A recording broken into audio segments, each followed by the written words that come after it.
Important. चलिए शुरुआत करते हैं हमारे मस्कुलर टिश्यू के लास्ट पार्ट के साथ, विच इज कार्डियक मसल्स। अब कार्डियक मसल से सबसे पहले जो एक वर्ड आना चाहिए माइंड में, कार्डियक अरेस्ट। तो कहाँ सुनते हो आप लोग ये नाम, cardiac arrest? That means heart attack जिसे हम कहते हैं, राइट?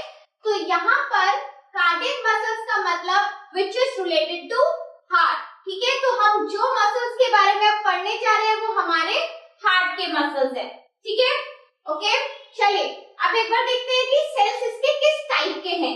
अब इसमें बहुत इंटरेस्टिंग बात ये है कि दोनों से स्ट्राइएटेड या नॉन स्ट्राइएटेड मसल से थोड़ा थोड़ा इसने ले रखा है, स्ट्राइएटेड एंड स्मूथ मसल से, ठीक है? तो एक बार इसके सेल्स के बारे में देखते हैं। सेल्स आर सिलेंड्रिकल, सिलेंड्रिकल कौन थे? Striated muscles. Then branched, this is a new feature, and uninucleate, ठीक है? इसके पास भी जो न्यूक्लियस है वो एक ही है, like as smooth muscles, yes, ठीक है? तो ये तो इसके सेल्स की बात हो गई। स्ट्रक्चर देखो एक बार इसका, ये कुछ पहली बात तो सिलेंड्रिकल है ये, और इसके ऊपर स्ट्राइएशंस भी थोड़े बहुत रहते हैं, ठीक है? बट बहुत ही डिम रहते हैं, but they have the striations.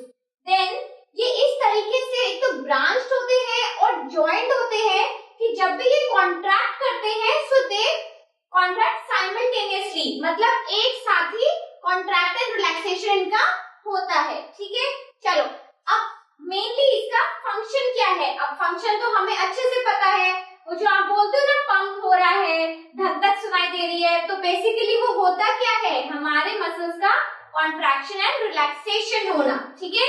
एक बार यहाँ पर देखो, द कॉन्टिन्यूअस रिदमिक आवाज रहती है, एक रिदम रहती है उसकी, contraction and relaxation of heart, ये किसके द्वारा हो रहा है? हमारे कार्डियक मसल्स के द्वारा हो रहा है, ठीक है?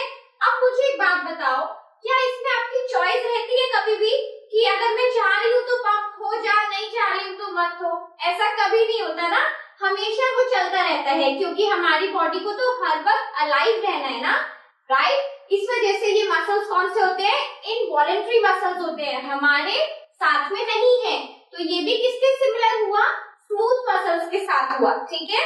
चलिए अब उसके बाद एक इसमें इम्पोर्टेंट पॉइंट ये है कि अगर कभी भी ये डैमेज हुए, ठीक है, so they can not be regenerated, ये कभी भी रीजनरेट नहीं हो सकते हैं।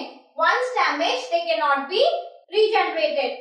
तो इस वजह से आप ये बोल सकते हो कि इनका ठीक रहना, हेल्दी रहना कितना जरूरी है, ठीक है? बिकॉज थोड़ी सी भी चूक हुई तो आपकी लाइफ नहीं रह पाती है उसके बाद, ठीक है? और इंटरेस्टिंगली ये इतना ज्यादा काम करते हैं, आप मानेंगे करीबन एक अडल्ट के बॉडी में, ठीक है, कम से कम 1 लाख टाइम्स, 1 लाख ये अपने आप को रिलैक्स और कॉन्ट्रैक्ट करते हैं, वही पंपिंग होती है, ठीक है? बट उसके बाद भी ये थकते नहीं है। ऐसा क्यों? क्योंकि इनका जो सिस्टम है वो इस तरीके से मैनेज है कि इनको थकान नहीं होती है।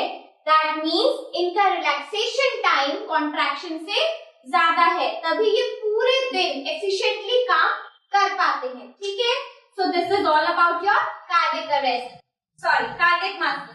देन यहाँ पर एंड होता है हमारे मस्कुलर टिश्यूज के बारे में। नेक्स्ट हमारे पास एनिमल टिश्यूज में नर्वस टिश्यू रिमेनिंग है, will further move on to that, ठीक है? So up till then, stay with us, happy watching, keep learning, bye bye.